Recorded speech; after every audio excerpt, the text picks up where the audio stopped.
नमस्कार, good afternoon, आप सबका स्वागत है। और मैं सबसे पहले अनुरोध करूंगा कर्नल सोफिया कुरैशी से कि वो आपको आज तड़के सवेरे से हुई घटनाओं से अवगत कराएं। Colonel Qureshi. Thank you sir. नमस्कार। 8 से 9 मई 2025 की मध्य रात्रि को पाकिस्तानी सेना ने सैन्य बुनियादी ढांचे को निशाना बनाने के इरादे से पूरी पश्चिमी सेना पर भारतीय वायु क्षेत्र का कई बार उल्लंघन किया। यही नहीं बल्कि पाकिस्तानी सेना ने नियंत्रण रेखा पर भारी कैलिबर वाले हथियारों से गोलीबारी भी की। अंतर्राष्ट्रीय सीमा और नियंत्रण रेखा पर लेह से लेकर सरक्रीक तक 36 स्थानों पर 300 से 400 लगभग ड्रोनों का इस्तेमाल घुसपैठ का प्रयास करने के लिए किया गया। भारतीय सशस्त्र बलों ने काइनेटिक्स व नॉन काइनेटिक साधनों का उपयोग करके इनमें से कई ड्रोन्स को मार गिराया। इतने बड़े पैमाने पर हवाई घुसपैठों का संभावित उद्देश्य वायु रक्षा प्रणालियों का परीक्षण करना और खुफिया जानकारी इकट्ठा करना था। ड्रोन के मलबे की फोरेंसिक जांच की जा रही है। प्रारंभिक रिपोर्ट्स से पता चलता है कि वे तुर्की के असीस गार्ड सोंगर ड्रोन्स हैं। इसके उपरांत रात में पाकिस्तान के एक सशस्त्र यूएवी ने भटिंडा सैन्य स्टेशन को निशाना बनाने की कोशिश भी की, जिसे पकड़ा गया और उसे निष्क्रिय कर दिया गया। पाकिस्तानी हमले के जवाब में पाकिस्तान में 4 हवाई रक्षा स्थलों पर सशस्त्र ड्रोन्स लॉन्च किए गए। इनमें से एक ड्रोन एडी रडार को नष्ट करने में सक्षम रहा। पाकिस्तान ने जम्मू कश्मीर के तंगधार, उरी, पुंछ, मेंढर, राजौरी, अखनूर और उधमपुर में भारी कैलिबर आर्टिलरी गन और सशस्त्र ड्रोन्स का उपयोग करके नियंत्रण रेखा के पार गोलीबारी भी की, जिसके परिणाम स्वरूप भारतीय सेना के कुछ जवान हताहत हुए और घायल हुए। भारतीय जवाबी कार्रवाई में पाकिस्तानी सेना को भी बड़ा नुकसान पहुंचाया गया। इसके अलावा पाकिस्तान का गैर जिम्मेदाराना व्यवहार फिर से सामने आया। 7 मई 2025 को रात 8:30 बजे एक असफल अकारण ड्रोन और मिसाइल हमला करने के बावजूद पाकिस्तान ने अपना नागरिक हवाई क्षेत्र बंद नहीं किया। पाकिस्तान अपने नागरिक विमानों को ढाल के रूप में इस्तेमाल कर रहा है, जबकि उसे अच्छी तरह से पता है कि भारत पर उसके हमले से हवाई रक्षा की तीव्र प्रतिक्रिया होगी। यह भारत और पाकिस्तान के बीच अंतर्राष्ट्रीय सीमा के पास उड़ान भरने वाले अंतर्राष्ट्रीय उड़ानों सहित नागरिक विमानों के लिए सुरक्षित नहीं है। यहां स्क्रीन शॉट में पंजाब सेक्टर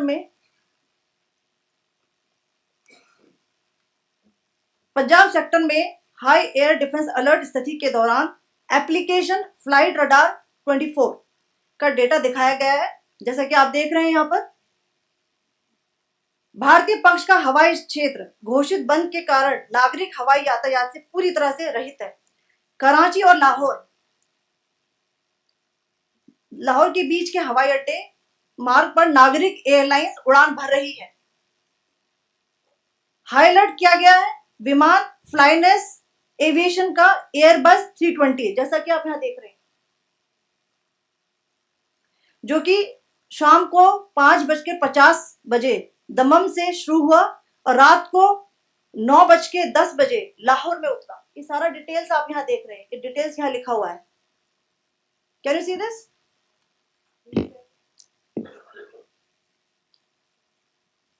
भारतीय वायुसेना ने अपनी प्रतिक्रिया में काफी संयम दिखाया और इस प्रकार अंतरराष्ट्रीय नागरिक विमान सेवा की सुरक्षा सुनिश्चित की। धन्यवाद। जय Hind. So, good afternoon to you all. On the intervening night of 8-9 May 2025, Pakistan military carried out multiple violations of Indian airspace along the entire western border with an intent to target military infrastructure. Pakistan military also resorted to firing of heavy caliber weapons along the line of control. Along the international border and line of control, drone intrusions were attempted from Leh to Sir Creek at 36 locations with approximately 300 to 400 drones. Indian Armed Forces brought down a number of these drones using kinetic and non-kinetic means. The possible purpose of these large-scale aerial intrusions were to test the AD systems and gather intelligence. Forensic examination of the drone debris is being undertaken. Preliminary reports suggest them to be of Aziz Guard Songa drone of Turkey. Later in the night, an armed UAV of Pakistan attempted to target Bhatinda military station, which was detected and neutralized. In response to the Pakistani attack, armed drones were launched at 4 air defense sites in Pakistan. One of the drones was able to destroy an AD radar. Pakistan also carried out artillery shelling across the line of control using heavy caliber artillery guns and armed drones at Tangdhar, Uri, Poonch, Mendhar, Rajouri, Akhnur, and Udhampur in Jammu and Kashmir area, which resulted in some losses and injuries to Indian Army personnel. Pakistan Army also suffered major losses in Indian retaliatory fire. Additionally, Pakistan's irresponsible behavior again came to fore. Pakistan did not close its civil airspace despite it launching a failed unprovoked drone and missile attack on 7th May at 8:30 hours in the evening. Pakistan is using civil airliners as a shield, knowing fully well that its attack on India would elicit a swift air defense response. This is not safe for the unsuspecting civil airliners, including the international flights which were flying near IB between India and Pakistan. The screenshot we just showed and we shall share with you, it shows the data of the application Flight Radar 24 during a high air defense alert situation in the Punjab sector. As you have seen, the airspace on the Indian side is absolutely devoid of civil air traffic due to our declared closure. However, there are civil airlines flying the air route between Karachi and Lahore.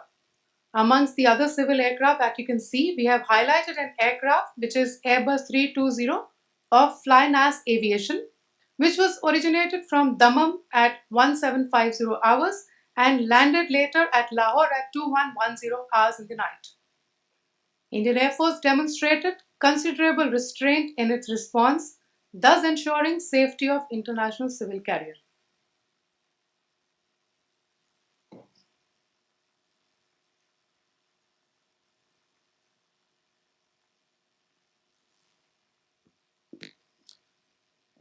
Thank you, Colonel Qureshi, Wing Commander Singh. I have just a few points to share in addition.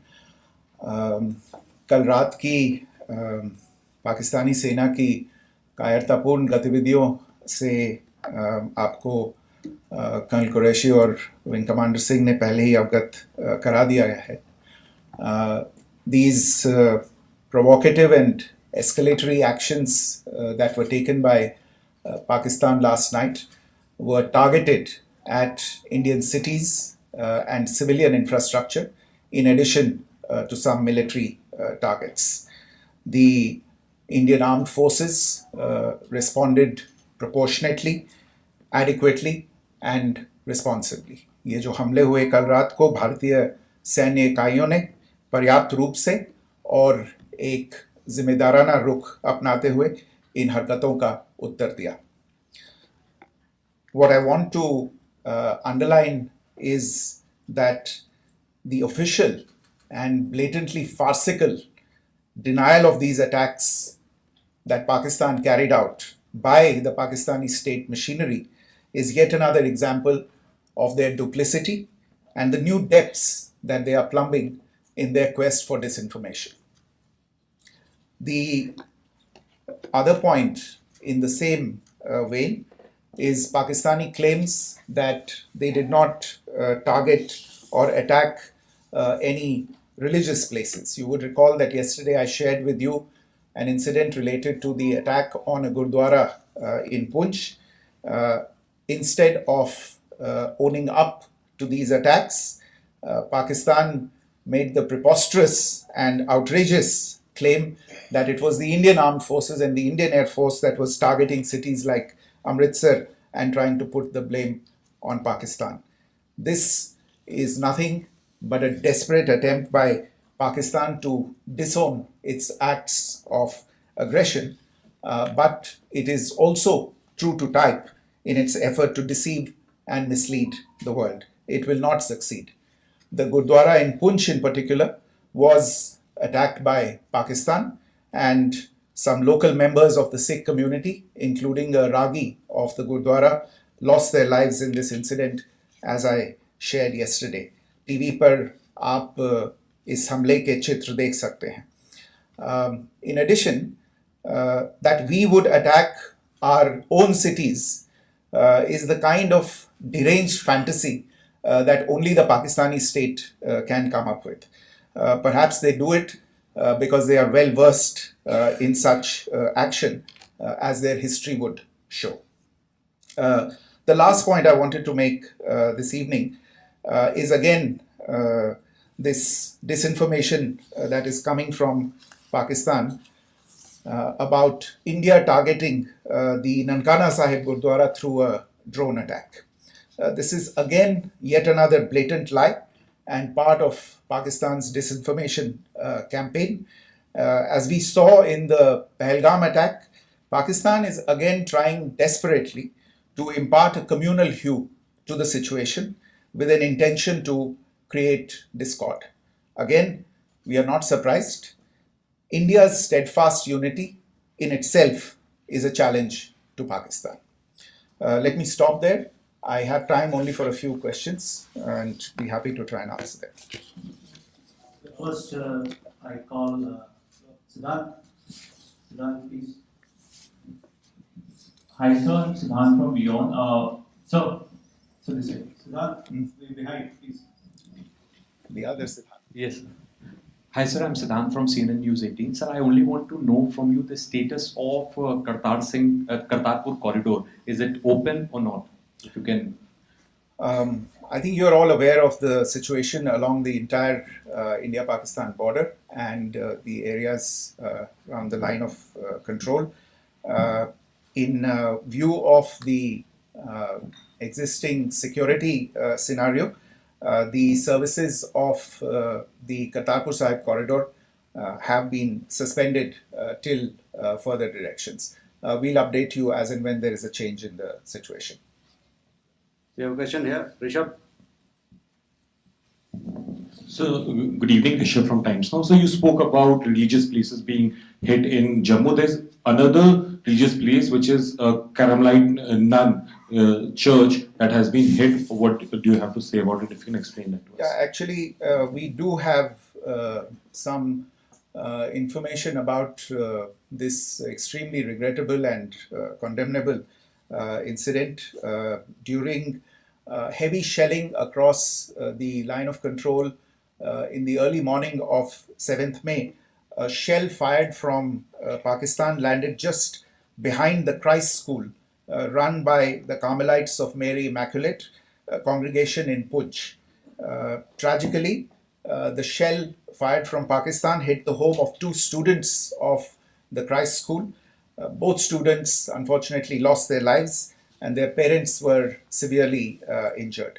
Another Pakistani shell struck a Christian convent of nuns belonging to the congregation of the Mother of Carmel, damaging water tanks and destroying solar panel infrastructure. Several priests, nuns, school staff, and local residents took refuge in an underground hall beneath the Christ School during the shelling by Pakistan. The school happened to be closed at the time, fortunately.